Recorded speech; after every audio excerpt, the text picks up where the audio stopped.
नमस्कार, आप देख रहे हैं उत्तराखंड का सबसे लोकप्रिय चैनल जो कि आप तक पहुंचाता है हर बड़ी से बड़ी खबर, यानी शहर आपका, आपकी खबर। आइए मैं दिखाती हूं आज की बड़ी खबर। खटीमा में अग्निपथ योजना के खिलाफ कांग्रेस का हल्ला बोल, कर्नल नेगी ने सरकार को घेरा।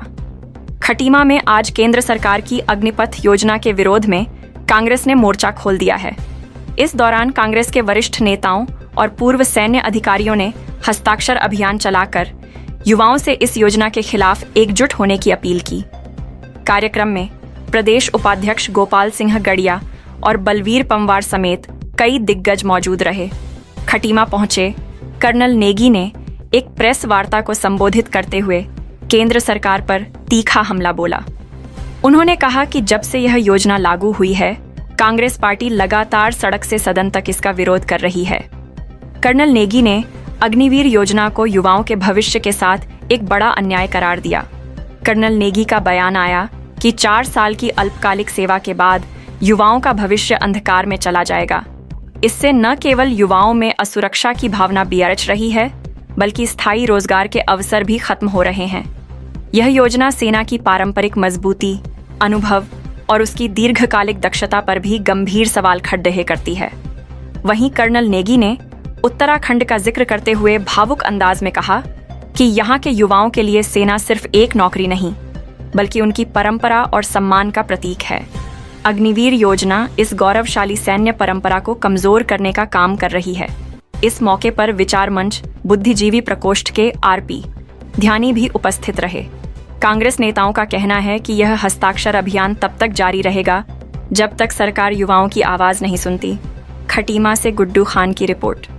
नेगी हूँ, पूर्व सैनिक विभाग का प्रदेश अध्यक्ष उत्तराखंड कांग्रेस से हूँ। साथियों, आज हम अपने आंदोलन को रथ को लेकर के खटीमा में पहुँचे हैं। इसका मुहिम है अग्निपथ योजना के तहत जो अग्निवीर की भर्ती हो रही है उसके खिलाफ एक हस्ताक्षर अभियान करना।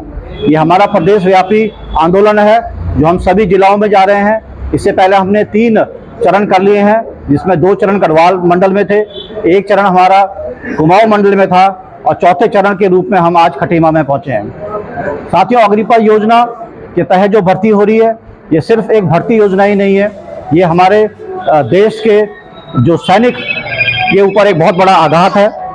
क्योंकि साथियों, जैसा कि आपको मालूम है कि युवाओं की रोजगार के ऊपर आघात पहुंचा है। जो रोजगार की संख्या को कम कर दिया गया है और जो रोजगार इनको मिलेगा भी वो सिर्फ 4 साल के लिए मिलेगा। उसके बाद उनका भविष्य फिर वही रह जाएगा, वो बेरोजगार हो जाएंगे। इसे हमारे युवाओं के रोजगार को कम कर दिया गया है और उनके साथ खिलवाड़ किया गया है। इसी प्रकार से जो सैन्य की परंपराएं होती हैं वो सालों साल, कई यूनिट्स तो 100-200 साल पुरानी होती हैं। इतने पुराने यूनिट्स की जो हिस्ट्री बनती है उन सैनिकों से बनती है, सैनिकों के परमानेंट होने से बनती है। किंतु जब सिर्फ एक 4 साल का अग्निवीर जब भर्ती होएगा यूनिट में, तो यूनिट की परंपराओं को इससे बहुत बड़ा ठेस पहुंचेगा और वो अपने को इस काबिल नहीं समझ पाएगा, क्योंकि उसकी ट्रेनिंग उस प्रकार से नहीं हो पाती है। ये अग्निवीर ट्रेनिंग सिर्फ 6 महीने की होगी, जबकि जो रेगुलर फौजी की ट्रेनिंग कम से 1.5-2 साल की होती है और उसके बाद उसको निरंतर ट्रेनिंग दिया जाता है। इस प्रकार सेना की परंपराओं को बहुत बड़ा इसका आघात पहुंचेगा। और सबसे बड़ी बात है साथियों कि जब एक कॉन्ट्रैक्ट में दिया गया सैनिक जो अस्थायी रूप से रहेगा, अपने देश की सुरक्षा के लिए मैं नहीं समझता कि वो कामयाब हो पाएगा, क्योंकि उसका हमेशा भविष्य अंधकार में है। उसको पता है कि मेरा इसके बाद मुझे कोई पूर्व सैनिक का सम्मान नहीं मिलेगा, मुझे पूर्व सैनिक का कोई अधिकार नहीं मिलेगा, शहीद हो जाने में को शहीद का अधिकार नहीं मिलेगा, शहीद का मुझे दर्जा तक नहीं मिल पाएगा। इस हालात में वो अपने को सक्षम नहीं मानेगा कि देश की सुरक्षा करने के लिए। आज एक तरफ हमारा पूरा देश जो है, जो हमारा बाउंड्रीज हैं वो बहुत सेंसिटिव हो रखी हैं। पाकिस्तान और चाइना है जो कि अपनी सेना को दिन पर दिन मजबूत करते जा रहे हैं और परमानेंट फौज की तैयारी कर रहे हैं। और दूसरी तरफ हमारा जो केंद्र सरकार है, उन्होंने इस योजना को लाके एक अस्थायी फौज हमको दे रहे हैं, जिससे कि देश की सुरक्षा का बहुत बड़ा खतरा है। धन्यवाद साथियों। खबरों में अब तक के लिए बस इतना ही। फिर मिलेंगे नई खबरों के साथ, तो हमारे चैनल को लाइक और सब्सक्राइब करना ना भूलें।